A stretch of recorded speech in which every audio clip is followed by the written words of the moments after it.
Hello, my name is Ricky Pound. I'd like to thank you for tuning in to this presentation. Now, in this talk, I will be discussing the symbolism associated with the major pieces of statuary in Lord Burlington's garden at Chiswick House. In my opinion, this has been a woefully neglected area of research and one that is incredibly important for the overreaching narrative of Burlington, his villa and garden. I'll be putting forward my thesis that the symbolism associated with the major statues in the garden at Chiswick is derived predominantly from ancient Roman coinage that Burlington either had in his own collection or had access to from a number of friends. Furthermore, I will by illustration demonstrate some of these Augustan coins and how the symbolism on them was used by Lord Burlington in his garden at Chiswick. Roman coins were a major way by which the Emperor Augustus promoted his image to his subjects to legitimise his rule. I will conclude by arguing that the use of Augustan symbolism was deliberately employed by Lord Burlington in making political analogies to his own time and political allegiances.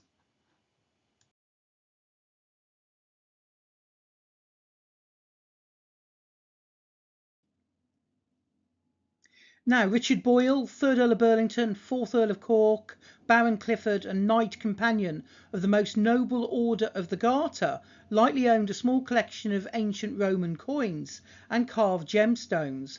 Now, these were probably purchased and brought back from the two grand tours where he spent time in Rome in 1714 and 1719, and then on his death they would have been amalgamated into the Devonshire collection. If not, Burlington would have enjoyed free access to collections of Roman coins from his friends, such as the physician Dr. Richard Mead, Thomas Herbert, 8th Earl of Pembroke, and the antiquarian Sir Andrew Fontaine of Narford Hall.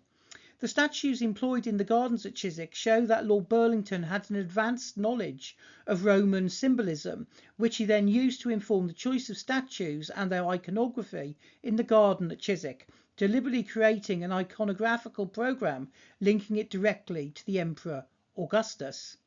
Now, the Emperor Augustus, who ruled 27 BC to 14 AD, was the most revered of all the Roman emperors. The 18th century was in fact known as the Augustan Age, when men such as Burlington looked back at Rome under Augustus as the most majestic, civilized and peaceful period in Roman history. Rome under the aegis of Augustus formed a template for a civilized society, which was then the gold standard for civic virtue. This was echoed by Burlington at his villa, with its proportions, symmetry and harmonic geometry. The Emperor Augustus was seen to have ended the protracted civil wars, transformed Rome into a city fit for an expanding empire, and a leader who had found Rome clay and left it marble. Now, before we examine the various statues in the gardens, I think it's well worth putting it into a larger perspective, particularly in the words of Richard Hewlin's writing on the gardens and the statues in 1995. And he said the following: with nearly 50 statues, 3 of them antique, and together constituting an apparently meaningful iconographic programme, the garden at Chiswick falls within the definition of a statue garden. 16th and 17th century English gardens had statuary, but rarely more than 4 or 6 figures, each in the centre of a grass plot. Only Chatsworth, Denham Palace and Hampton Court had a denser concentration, and none included ancient pieces. And that's very important at Chiswick, the amalgamation with contemporaneous statues with those of ancient Rome, some of which Burlington would have got on the Grand Tour, but others, for instance, later on, he got from the gardens of the Earl of Arundel on the Strand. I thought we would start off with the Egyptocentric symbolism in the gardens at Chiswick, in particular the lead sphinxes and the obelisks that are scattered around the gardens. Now, aristocrats like Lord Burlington in Rome would have seen obelisks and stone lions, etc. They would ultimately have known that they were Egyptian, but they were also given Roman characteristics. So after the defeat of Mark Antony and Queen Cleopatra VII at the Sea Battle of Actium in 31 BC, Octavian became the Emperor Augustus slightly later in 27 BC. Egypt became his personal property, and he removed 4 Egyptian obelisks, sphinxes and stone lions and placed them around Rome. You will find at Chiswick 2 obelisks designed by Lord Burlington in the gardens, one in fact at the centre of the patois, one in front of one of the temples in a circular pool of water. Burlington also designed obelisk chimneys for his villa, but unfortunately they didn't work very well, so he demolished them, and in the 1950s they were restored back to their obelisk type forms. At the rear of the villa, Burlington also had 3 stone sphinxes, east facing, so they could catch the first light of the rising sun. And if you look here to the left, this is an example of a Roman coin. On the obverse, which is essentially the front, you can see the image of Augustus Caesar, and then beneath it you've got Augustus in the form of a sphinx, one of his own personal seals. And here we have a gold Roman coin showing Augustus on the left, and on the right we have a crocodile with the legend, Egypt has been captured.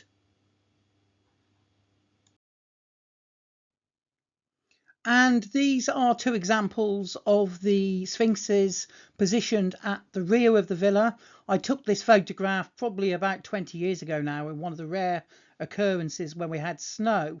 One of them is quite a modern reproduction, but the others were done by someone called Guelfi, who was an Italian that Lord Burlington brought back with him on a grand tour and then regretted it because he was a little bit of a big head and not a fantastic carver. However, he did do a lot of the sculptures at Chiswick, and what you can see today is based really on a sculpture collected by the Earl of Arundel when he failed to secure the purchase of an Egyptian obelisk. So he bought this 1st century AD Roman Sphinx, and then later on Guelfi worked on the so-called Arundel marbles, replacing arms and legs, which he really shouldn't have done. He come across this one Sphinx on its own, so he decided to give it a companion. Showed the design to Burlington. Burlington liked the design so much they become the template for the Chiswick Sphinxes. They were then reused at other properties such as Saltstrom, for instance, and Goodwood, and the link there does appear to be William Kent. And if you look at them, you can see they're a mixture of Greek and Egyptian sphinxes. You've got these lovely long Nem types headdresses, and you've got this decoration at the back as well. And as I say, they are east facing as well to catch the first rays of the sun. And here we have the statues that I just mentioned. The statue on the left is the Roman Sphinx. The one on the right is Guelfi's 18th century copy. They're both today at the Ashmolean Museum. And I'm just going to read what was said about Guelfi at the time and the standard of his carving. Guelfi misconceived the character and attitude of almost every statue he attempted to make perfect, and ruined the greater number of those he was permitted to touch. In a similar refrain, Guelfi was labelled by critics in 1800 as a shallow botcher. And just to say, when he did go back to Italy, Burlington must have been cheering, and it was also said that when Guelfi returned, he never really got a major commission again. Now, you may remember a couple of slides ago how I mentioned the Chiswick designs ended up in other gardens, and here are 2 examples. Bottom left, we have sphinxes of the Chiswick design at Saltram House, which is a National Trust property, and on the right, 2 sphinxes of the Chiswick design at Carn Seat in the gardens at Goodwood, and William Kent had connections to both properties. And here is another depiction of the Arundel Sphinx as she appears in an engraving entitled The Oxford Almanac for the Year of Our Lord 1757, an allegory depicting the University of Oxford being introduced to the study of antiquity, sculpture and architecture. And there she is, bottom left in the red box. And here is a close-up of the Arundel Sphinx from the Almanac. And in this frontispiece, this time by William Hogarth, you can actually see the Sphinx. Very difficult to see, so I'll blow it up in a minute. At the centre of this design, next to the statue of the Venus de Medici.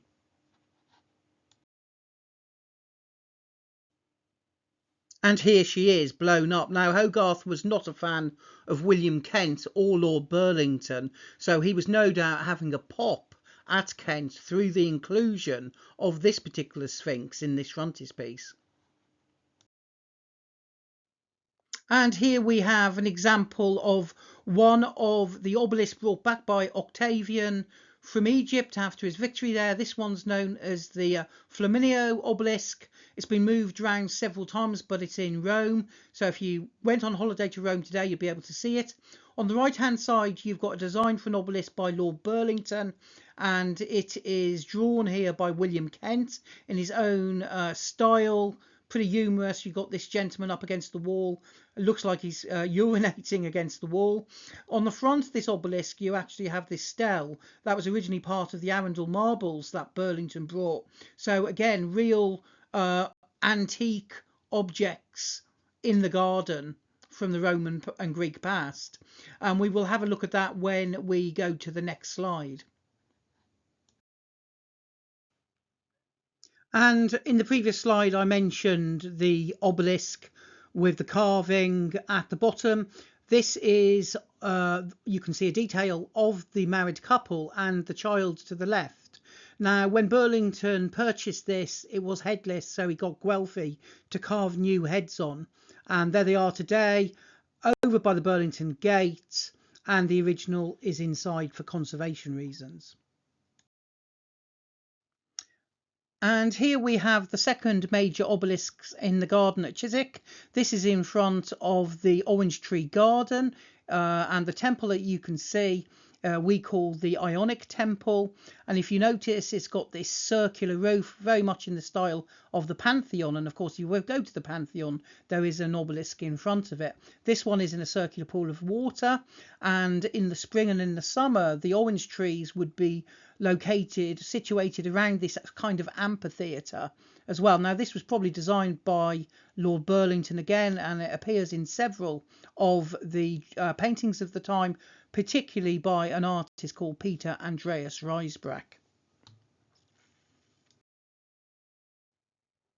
And here we have an example of a coloured engraving showing the obelisk in the central pool of water with the temple to the right, and the portico comes from the temple of Portunus, otherwise known as the Temple of Fortuna Virilis.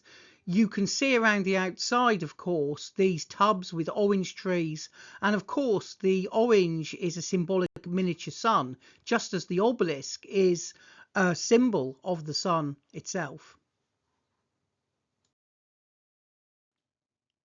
And here you see a rather rare design in Burlington's own hand. And if you look beneath the chimneys, you will see how he's actually labelled how far they are to be apart. Now, obelisk chimneys, as I said earlier, were quite rare in England at the time.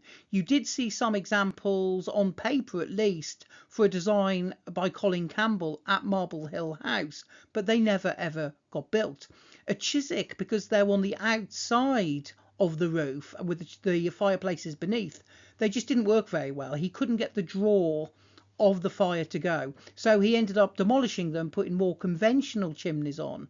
And then in the 1950s the council demolished those and returned the chimneys to their unique obelisk design. So they are, although reproductions, very rare in England.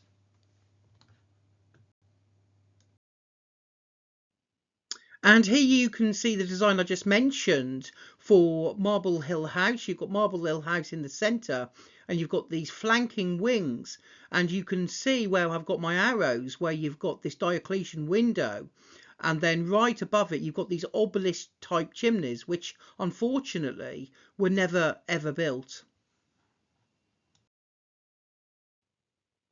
And it is certainly worth adding that Burlington had several titles in his library to do with Egypt and obelisks in Rome, and this is one of them. This is by Domenico Fontana, and really it's to do with the re-erection of obelisks that had fallen down over the years, and Pope Sixtus V comes along and re-erects 4 of them, and this beautiful publication shows some of the techniques that were used to re-erect those obelisks in Rome. Now today, as you approach the villa at Chiswick, you will see down both sides these figures known as terms, and they derive from the Roman god Terminus, and he is the god of basically distances, so they're boundary markers. Now originally Burlington would have had cedar or Lebanon trees placed in front of them, so as you walk towards the villa they appear and disappear, so you've kind of got this moving, almost theatrical and poetic landscape going on at the temple front before you even reach the villa. We know some of the identifications of these terms. For instance, we know there's one in the form of the god Pan. Some of them are more generic. Now at the back of the house, Lord Burlington had a collection of statues known as Hermes, and they derive from the Greek god Hermes, and he was the patron of travellers. So they're figures that introduce and welcome visitors or guests into the gardens. Now if we look to the left here, you can see another image of Augustus on the obverse of a coin, and you turn it over and there he is in the form of a herm on the back of this imperial Roman coin. And Burlington almost certainly would have known the association and the representation of Octavius / Augustus in this form. And here you can see herm figures of the poets Virgil and Horace that were originally placed at the end of the exedra at Lord Burlington's garden at Chiswick. Both poets were active in the reign of the Emperor Augustus. Together with the poet Ovid, they are known as the 3 canonical Augustan poets. Lord Burlington also had herm figures of Greek poets such as Homer, for instance. So you could actually say it was almost like a poet's corner at the end of the exedra, but many of them again related directly to the reign of the Emperor Augustus.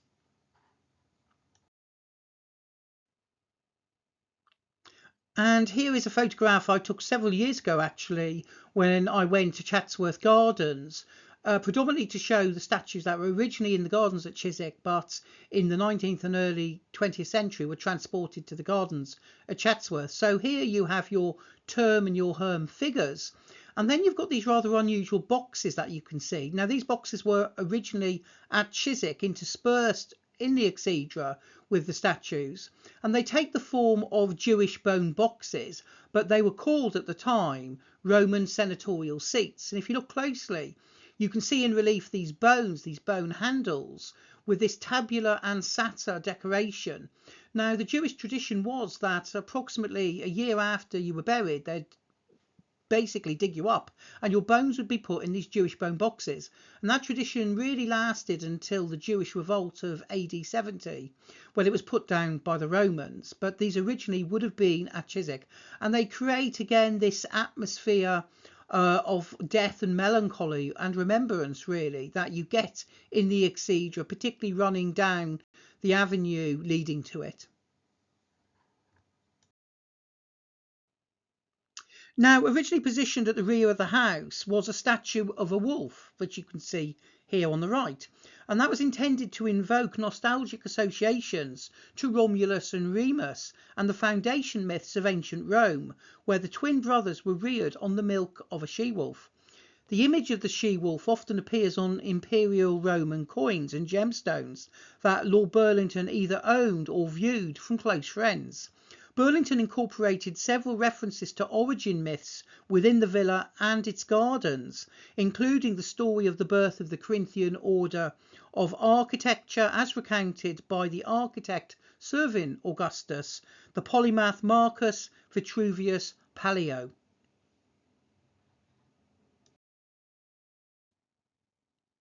Now, together with the wolf, the statue of the Caledonian boar, which you can see here to the left, was located at the rear of the villa. In mythology, the terrifying boar was sent by the goddess Artemis to terrorize the local population. The great hunt took place with many heroes eventually slaying the creature. The Emperor Augustus sacked several Greek temples and within found 2 large tusks which he believed belonged to the mythological creature. He took the tusks to his own personal museum of private villas on the island of Capri. Today it is believed that the tusks were likely fossilized tusks of a prehistoric mastodon or an Elephantus antiquus, a straight tusked elephant. However, the Greek and Romans found remains of prehistoric animals. They attributed them as evidence of creatures from their own mythology. And if you look here to the right, you can actually see a coin of the Emperor Augustus, and on the rear, the actual slaying of the Caledonian boar. Now, if you're interested in Greek and Roman reaction to unearthing dinosaur bones, I really do recommend this book. It's a fantastic read. It's called The First Fossil Hunters, Dinosaurs, Mammoths and Myth in Greek and Roman Times. And I just wanted to share with you this view actually from the back of the house. This is the rear portico, the exedra running up straight in front of you. And if you look where I've got my arrows, you can see where the wolf and the boar were once positioned, actually parallel to each other. So as you were going up towards the exedra, you had one on the left and one on the right. Now here we can see a statue of a goat that was originally a Chiswick, and I think really it remains the most esoteric of the statues found in Lord Burlington's garden. On one level of interpretation, the beast stands for the hoof-footed god Pan, god of Arcadia and Everglades. On another, the goat relates to the zodiacal sign of Capricorn, the month of December when Octavius, later Augustus, was conceived. This is represented on Augustan coins, as you can see here. On the left hand side you have Augustus, and you turn it over and you have a representation of the goat fish on the reverse. Now Burlington's interest in astrology and astronomy you can actually see in the villa itself, in the red velvet room, where you have got 7 planetary orbs very much linked with the 12 zodiac signs. Now, I think it is particularly worth noting that not once does the statue of the goat appear in any of the paintings of the gardens of Chiswick House. However, we know that the goat was originally in Burlington's garden because of letters written by its sculptor, Michael Risebrough. It is a fact that the goat sculpture did not arrive until the late 1740s, and this may be one of the reasons it does not feature in paintings. However, its complete absence from any visual records is peculiar. My personal belief is that the goat was deliberately placed in the wilderness area, which would suit its iconography, associated in part with the god Pan. Also in this area are several pieces of discarded masonry, which I believe is either part of the demolished James Gibbs pagan temple, or more likely the original base on which the goat was placed, before being removed and taken to Chatsworth Gardens, where it is today. Now in this slide on the right you can see a figure of the god Pan in the form of a term by William Kent. To the right hand side you've got the figure of Venus on the dotted column, and you've got the senatorial seats below. Now on the left hand side we've got this lovely depiction of Pan by an artist called Sebastiano Ricci, and this is in my own collection, and you'll notice a lot of similarities here. We've got this very cheeky grin here, we've got the pan pipes, we've got the hoof-feeted there, and we've got what appears to be very similar here to the Jewish bone boxes, this sort of incense burner on a pedestal as well. Now there is a chance, I think, that William Kent could have seen this drawing, because there was that relationship with Lord Burlington and Sebastiano Ricci, and then sort of copied it into the exedra here in this lovely configuration, as I say, with the senatorial seats and the god Pan. Now, to illustrate Lord Burlington's interest in astrology, the planets and zodiacs, I've taken you into the red velvet room in the villa to illustrate some of these themes. Now, if you look at the central panel, you've got the god and planet Mercury presiding over the liberal arts. So essentially what you've got here are 5 planets plus the sun and the moon. And so we can see here Mars, Moon, Sun, Saturn, Venus, Jupiter and Mercury. Now, what's really interesting is that some of these planets have double zodiac symbols, and as planets have been discovered since then, those with the double zodiac symbols have had one taken away for the new planets. So literally what you've got here, if you were stood on the floor looking up, is a representation of the heavens above.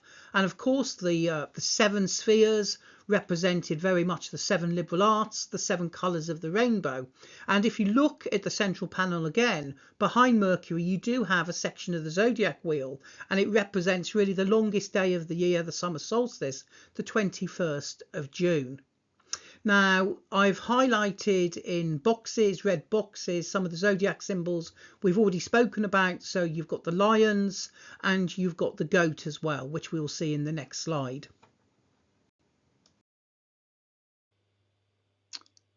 Now, here is a close-up of some of those panels. You can see top Apollo with the laurel leaf crown with his zodiacs of Leo.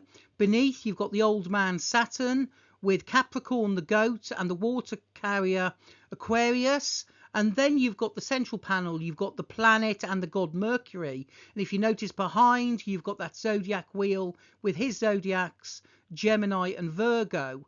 And if you notice beneath that, you've got this 8-pointed star again at the centre of the arch.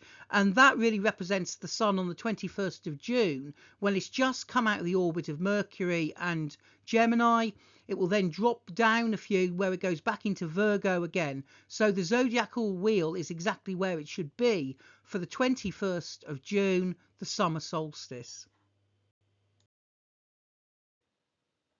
Now, regarding the god Apollo and his association with the Emperor Augustus, Lord Burlington commissioned a 7-foot plaster cast of the famous Roman statue of Apollo Belvedere in the Vatican, which he had placed in an unknown location in the villa at Chiswick.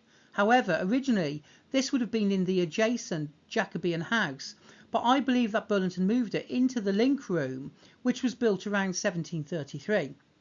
This was an alternative way of entering the villa if the weather was inclement. The link building ceiling was elaborately decorated based on a 17th century drawing of a Roman tomb at the funerary city of Pizzali, which was part of Lord Burlington's collection of drawings. Now, the upper link room was based on Roman bathhouses and divided by 2 sets of screens of unfluted columns with Corinthian capitals with open spaces above and a ceiling of the composite order, the highest order in the Roman architectural hierarchy. Now, I would argue that here Burlington was trying to make a ceremonial route into the villa of equal importance as coming into the villa from the portico under the bust of Augustus. As such, the cast of Apollo Belvedere is Augustus, but in the guise of the sun god. And here on the left, you can see my reconstruction of the Apollo Belvedere in situ in the link, placed on its original base and ready to impress Burlington's guests as they come through the door from the Jacobean house.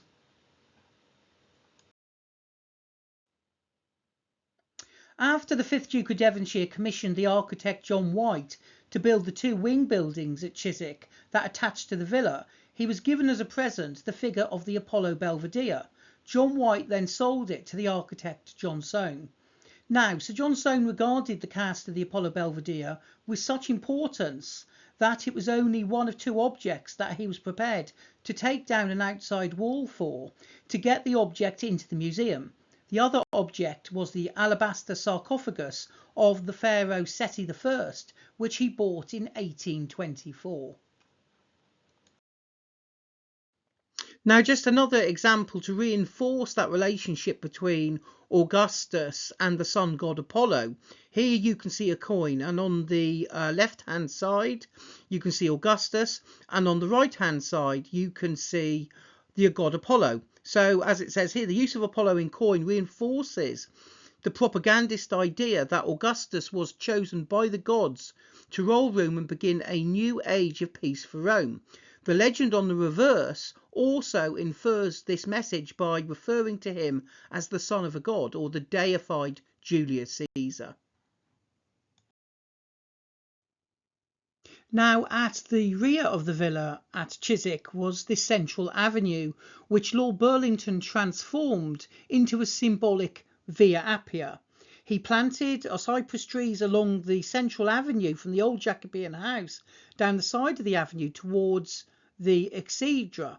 Now, this was very deliberate because he included funerary urns also and funerary reliefs. They've got the Jewish bone boxes, which were all in the tradition of the Romans burying the dead along the Via Appia, which was the main road that led to Rome.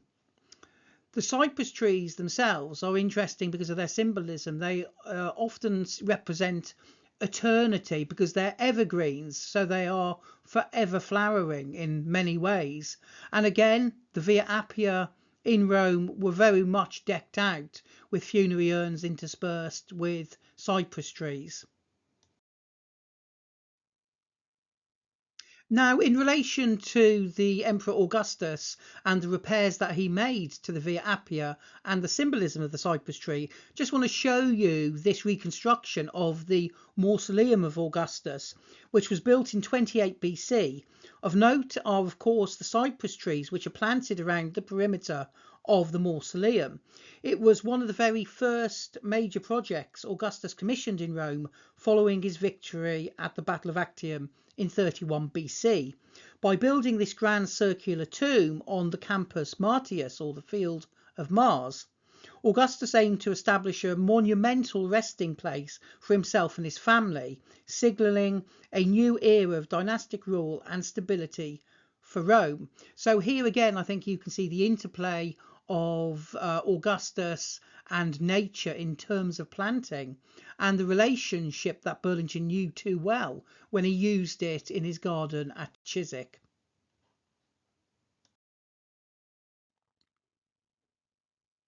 And here I just wanted to give you an example of the Via Appia and the planting of those cypress trees interspersed by funeral reliefs and mausoleums and tombs. And it was very much a tradition, once you could no longer bury the dead in, say, your back garden, that these kind of monuments grew up along the major roads leading to Rome, and in particular the Via Appia.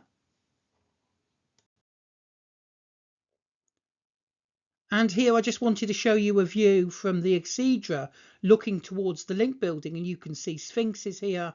You can see the funerary urns, which were all designed by William Kent, and there were a number of them with very strict Greek key decoration. They were sculpted by Guelphi, and as you can see here, this really is Lord Burlington's attempt to reconstruct symbolically the Via Appia here at Chiswick. Now, just to say, there was another architect who may well have played into some of the symbolism here, and that was the Italian Filippo Givara, who dedicated a number of capriccio or imaginary drawings to Lord Burlington.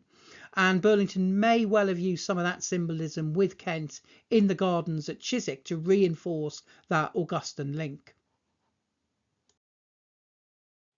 Now, in the following two plates, you'll see examples of capriccio, these architectural fantasies that were presented to Lord Burlington in 1730 by the architect and theatre set designer Filippo Givara, which influenced some of the symbolism, appearance and general atmosphere of Lord Burlington's garden at Chiswick. In these examples, I've also superimposed on top of them elements from Chiswick, for instance, the Sphinx on the left, and the funerary urn on the right, which is decorated with Vitruvian scroll and Greek key. And in these examples, you can see on the left the she-wolf with Romulus and Remus, and I've superimposed the wolf at Chiswick just to the right. And on the right-hand side, you've got the lion attacking the horse, and we've got our lion at Chiswick superimposed there just to the left. And I really couldn't leave the theme of the Via Appia without showing you this extraordinary depiction of the road by the artist Giovanni Battista Piranesi. Here Piranesi depicts the Via Appia in a monumental style, with these over-the-top, massive, overblown monuments to the dead in the form of mausoleums, funeral urns and tombs. And if you look to the left, you can see the she-wolf feeding one of the twins, and I've also included the wolf from Chiswick as a further unifying element. Now there are another pair of statues at the end of the exedra with a link to Augustus. These are the lions. They were put in by Peter Schmakers, who was a carver that Burlington used a lot at Chiswick. Now what do the lions represent? Well, they actually represent the zodiac Leo. Now Leo is very much associated with the month of August, and August was actually renamed August after the Emperor Augustus after his defeat of Mark Antony and Cleopatra. And so once you take that into account and you link it to the 8th month of the year and the zodiacs, you get the lions. Now interestingly as well, the lions are associated with the sun, who's associated with Apollo, and one of the personalities that the Emperor Augustus linked himself with was the god Apollo. And here on the left you can see a coin, and on the obverse you've got Augustus Caesar, and you turn it over and you can see a lion attacking a stag. Now the presence of the lion and lioness statues in the exedra can also receive an additional layer of interpretation, as there appears to be an important subtext at play in the gardens and the house at Chiswick. For many years now, historians have tiptoed around the theme of Masonic symbolism at Chiswick, with few having the knowledge or the desire to take the subject seriously and treat Freemasonry as a proper academic discipline worthy of study. I am pleased to report that this situation is now slowly changing, as it is now self-evident that Burlington's interplay of Masonic symbolism with that of classical motifs is one of the enduring and important legacies of the garden. Burlington's attitude towards Freemasonry is not one that many Freemasons would recognise, as it does not involve the contemporary symbolism that they are used to. The exedra, for example, exemplifies Burlington's deep knowledge and reverence of buildings associated with Freemasonry as found in the Bible, and in particular the Temple Mount in Jerusalem and Solomon's Temple, from where the majority of Masonic symbolism is derived. In the 18th century, there was a deep and sophisticated relationship between Freemasonry and architecture, one that has now largely been lost. In this respect, the lions at Chiswick can be interpreted additionally as the lions that flank the approach of King Solomon's throne. Interestingly, in a sketch by William Kent of the Marble Hall at the Earl of Leicester's property at Holkham, a lion can be seen on the surface to the right of the giant statue of Jupiter, King of the Gods. In 1731, Thomas Coke was elected Grand Master of the Premier Grand Lodge of England. And if you look at top left, you can see the lion in the middle of the circle, which I have included.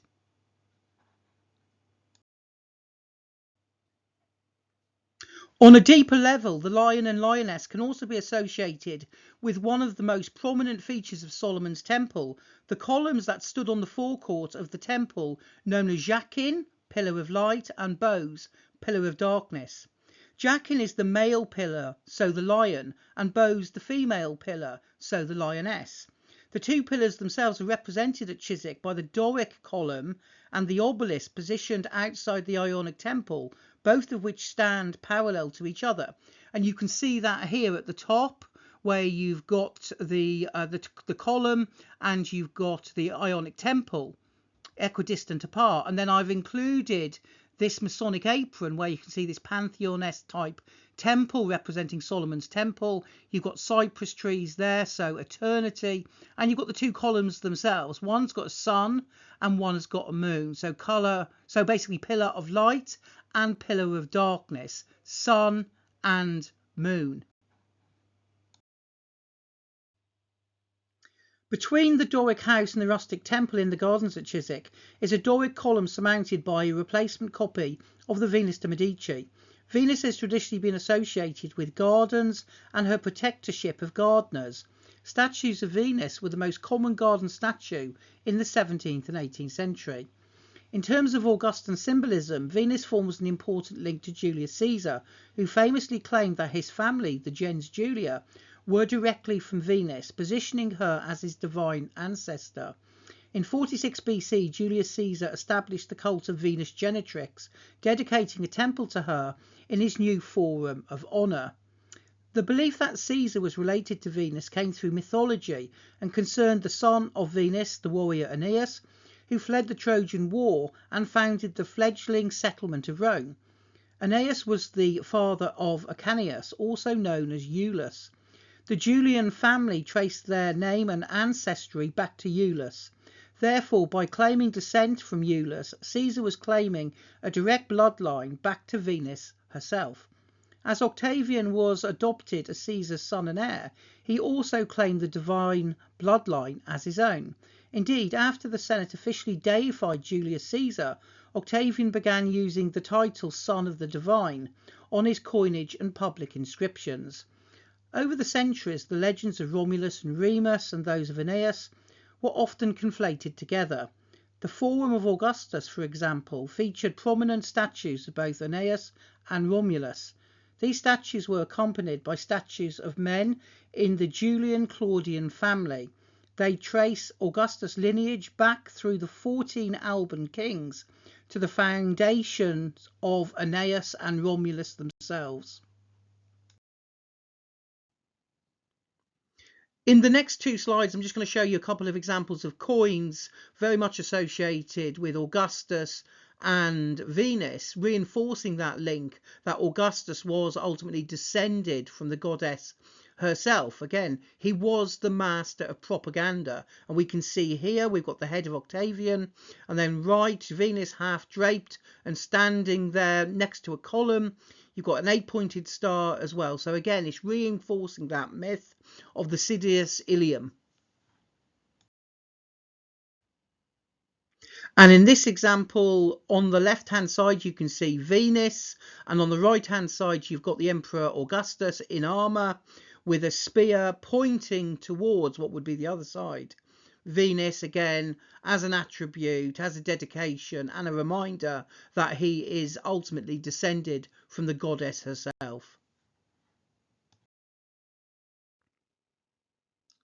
This is a map by John Roke that shows the gardens at Chiswick, and I just wanted to put on some of the statues we've already seen, just so you can get an idea of how they relate to the garden. So you've got the statue of the goat in the wilderness, you've got the obelisks, you've got one in front of the Ionic Temple, you've got the other one by the Burlington Gate, you have got the Herm statues of the Augustan poets, of course you've got the wolf, you've got the boar, and you've got the bust of Augustus before you go into the villa. So that gives you a kind of idea how it all relates to each other and how Burlington has surrounded his villa and landscape with these Augustan symbols.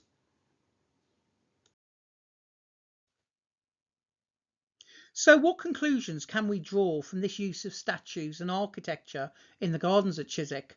Was Lord Burlington just being fashionable, including statues in the gardens in a general generic way? Or was Lord Burlington in some way making a political statement, either pro-Hanoverian or pro-Stuart? It is a fact, for instance, that the Hanoverians arrived in England in 1714 and occasionally portrayed themselves as Roman emperors. For example, at the Octagon Room in Twickenham, or which is now known as Orleans House Gallery, where George I is depicted in Roman attire. Prince George, who became the future George II, was himself christened George Augustus in emulation of Rome's first emperor, and again in the Octagon Room in Twickenham is shown facing a carved relief inside profile of the Emperor Augustus. Now, as mentioned in the previous slide, the Octagon Room at Orleans House Gallery contains plaster representations of the House of Hanover in the form of Roman emperors or royalty. In the 1740s, a representation was added to the room of the Emperor Augustus, and here you can see him on the left. He faces the then King George II, who was christened George Augustus, and he's the figure we can see in side profile in the centre. His father, King George I, is dressed in the style of a Roman emperor, complete with a laurel leaf crown. And there you can see him on the right in the central place in the room above the fireplace.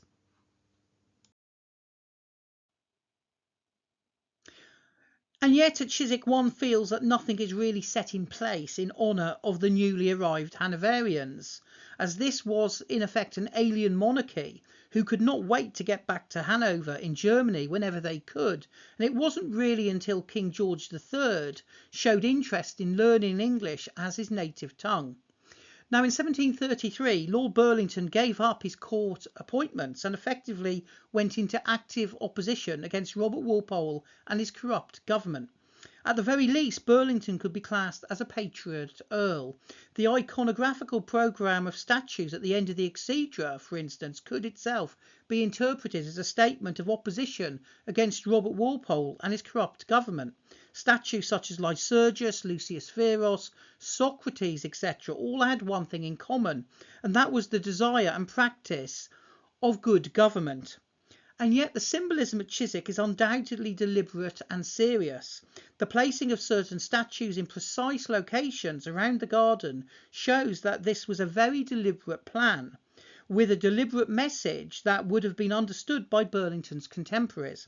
The fact that all the statues described so far linked to Augustus shows that this was an overreaching theme for Lord Burlington. Now, I believe the key to understanding and unlocking this iconographical enigma lies in the deliberate placing of a bust of Augustus above the door leading to the dome at Chiswick, and within the 8-pointed star positioned at the centre of the floor, and the portrait of King Charles I and his family located opposite.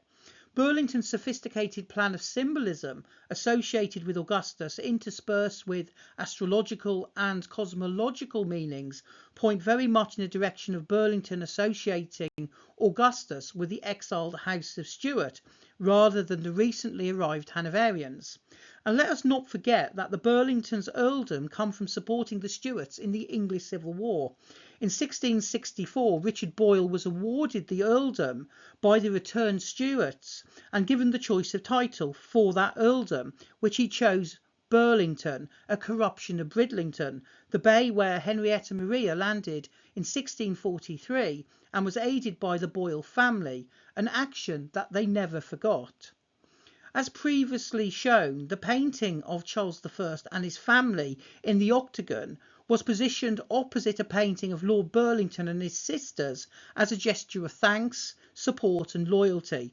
Through cosmology, the 8-pointed star is the comet, interplayed with the symbolism of the Garter star that lies between the two paintings, and both act as a symbol of divine right and reflects Burlington's true but hidden political loyalties. This is borne out by the Jacobite cipher names that Burlington used, which can today be seen in the Stuart papers at Windsor Castle. I think it's also worth pointing out here that the Star of the Order of the Garter was introduced to the Garter itself by Charles I in around 1629. There were also a series of coins that were minted where you had Charles I and you turned it over and you had the 8-pointed star. In relation to Chiswick, the 8-pointed star, in addition to the Order of the Garter, is also a symbol of the comet. And of course, the comet was seen after the assassination of Julius Caesar, and it was seen as a symbol that was sent from the gods, that they had deified the soul of Caesar. So at Chiswick, you get this precise relationship where you go under the bust of Augustus, you have the 8-pointed Garter star stroke comet star, and right in front of you, you have the portrait of Charles I. In this respect, therefore, the 8-pointed star is a symbol of divine right. Now, to pull all this together, I have designed this simple graphic to illustrate the iconographical programme within the domed hall. So after passing beneath the antique bust of Augustus above the outside door, the visitor would walk over the 8-pointed star to be greeted in the most prominent place by the large portrait of King Charles I and his family. Now, this is particularly interesting. If you were to come from the gallery, you would originally have walked under a bust of Trajan, an emperor seen only second in importance to Augustus, before viewing a juvenile portrait of Lord Burlington, aged just 10, with his sisters opposite, painted by Sir Godfrey Kneller.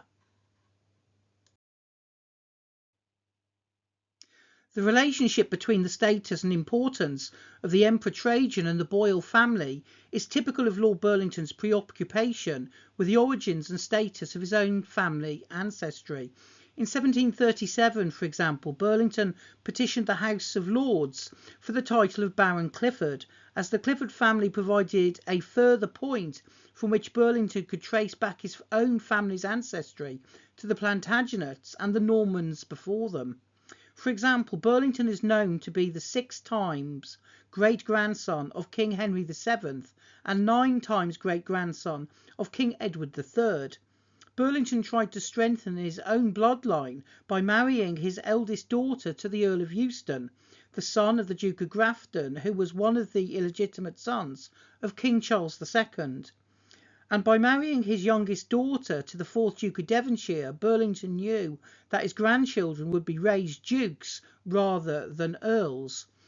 And Lord Burlington would have been fully aware of the history of the Order of the Garter and its creation by King Edward III, and in doing so fanned his own desire to be a Knight of the Order of the Garter, with its Plantagenet and Stuart heraldic and chivalric connections.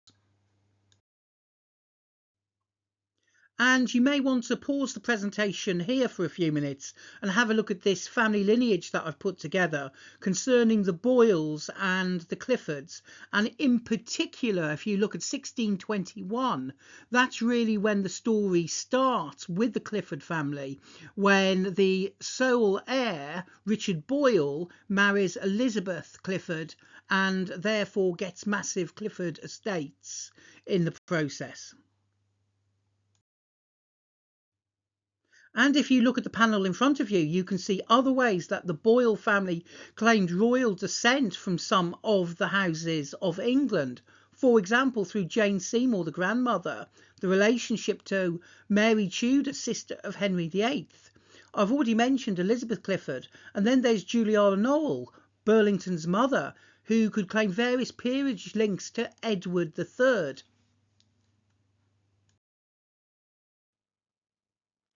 Now, returning to the dome and the 8-pointed star, it may be seen by some as taking it too far, but the name Octavian actually means 8. It is also a symbol of the Mesopotamian goddess Ishtar, who is associated with an 8-pointed star, and you can see her here with the 8-pointed star on the left. She was also frequently symbolized by a lion and the sun.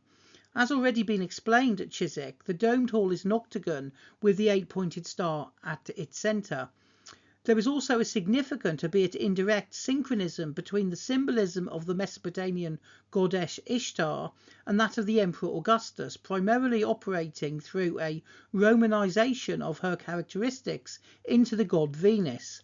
As we have already seen, Augustus, as part of his political and religious restructuring of Rome, heavily promoted Venus Genetrix, or Venus the Mother, as his divine ancestress, a deity who inherited several key attributes of Ishtar.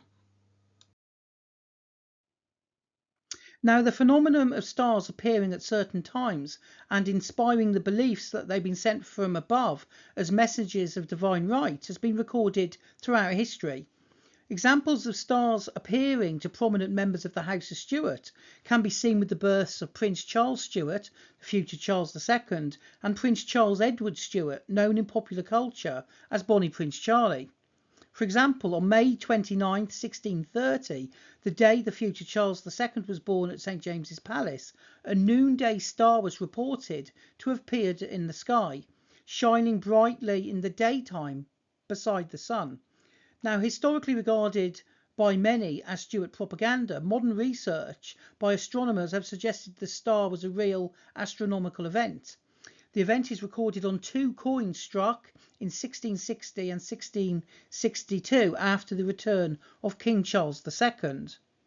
Now also, according to Jacobite legend, a bright new star appeared in the sky over Rome on the night of December the 31st, 1720, to herald the birth of Charles Edward Stuart. The story was heavily promoted by his supporters, who drew a deliberate parallel between the prince and the Star of Bethlehem. Now, on one coin, which you can see here, Prince Charles Edward Stuart is depicted next to a six-pointed star, which bears the legend Micat inter omnes, which translates to "He shines in the midst of all."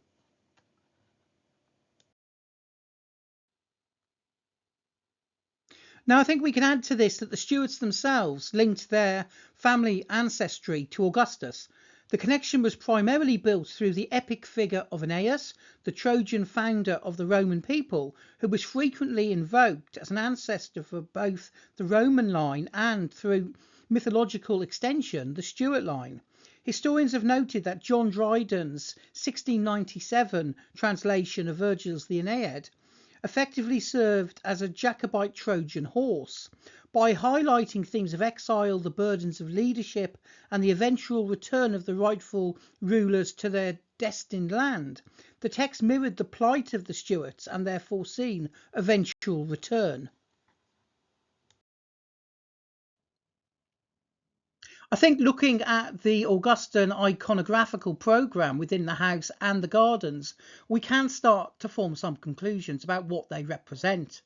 For instance, the sphinxes and the obelisks represent the power, the fruits of conquest and imperial expansion.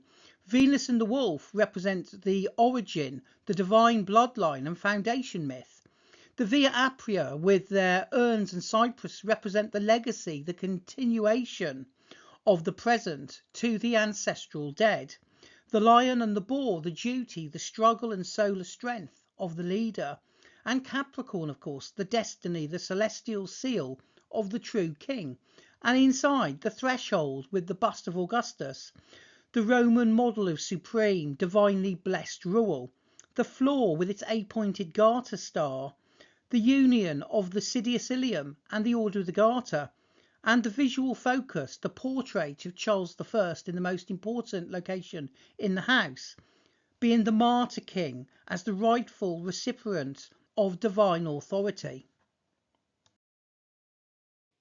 Now, the meaning of the decoration, the architecture and the gardens of Chiswick House must be one of the most debated in all of architectural history, with various historians having different interpretations of what it may represent. And here are just a selection. I think that Chiswick has to be read as a building of royal symbolism, a correctly designed suburban retreat for the monarch, and that was from Giles Worsley. Chiswick House was conceived as a symbolic miniature palace, waiting a king who never came, the temple to the restoration of Augustus in the form of the House of Stuart, and that is from Jane Clark. And finally this one from John Cornforth. As has been suggested in the past, did Chiswick House not start out as an idea of pure architecture, a cross between a garden temple and a French pavilion, but cast in classical, Palladian and even Masonic dress? The villa gives me the uncomfortable feeling it contains elements which uninitiated people are not supposed to understand. Why, for instance, are the thistle and fleur-de-lis on the garland of the red velvet room chimneypiece?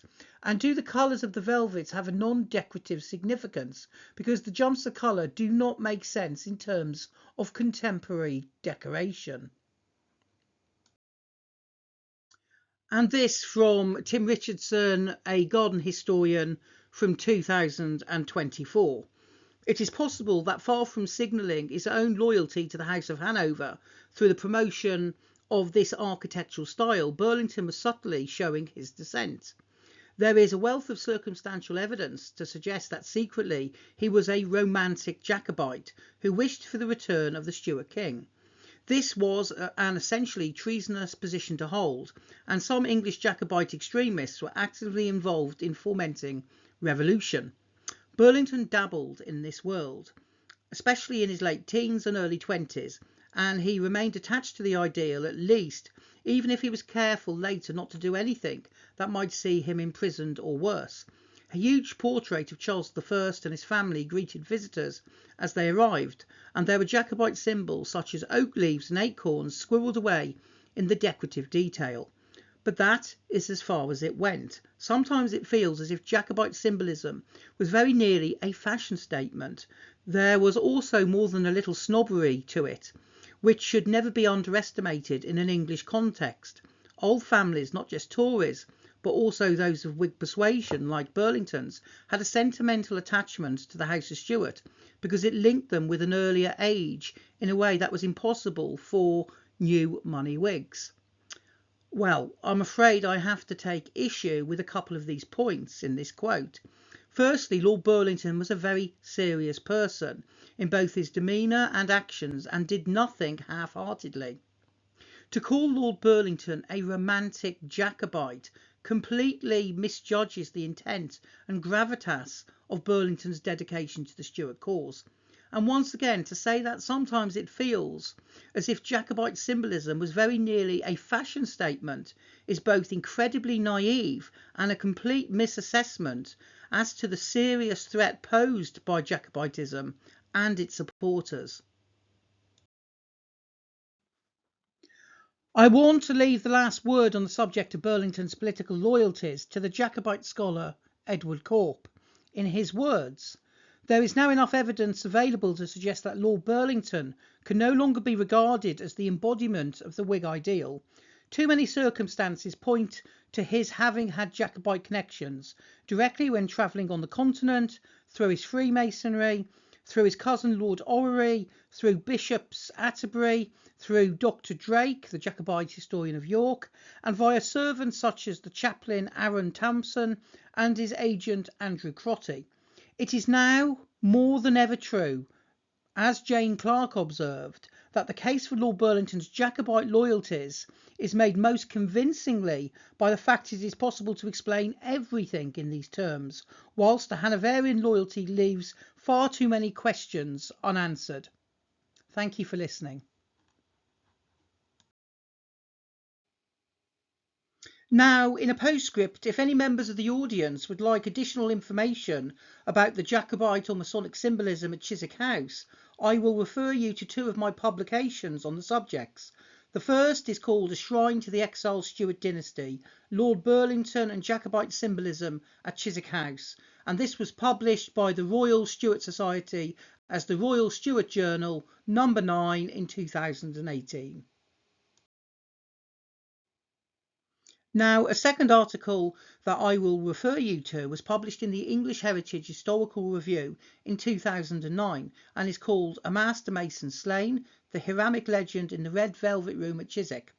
The article was well received and cited in several important books and articles, including those of the late Professor James Stevens Curl, a great authority on many aspects of architecture and its symbolism.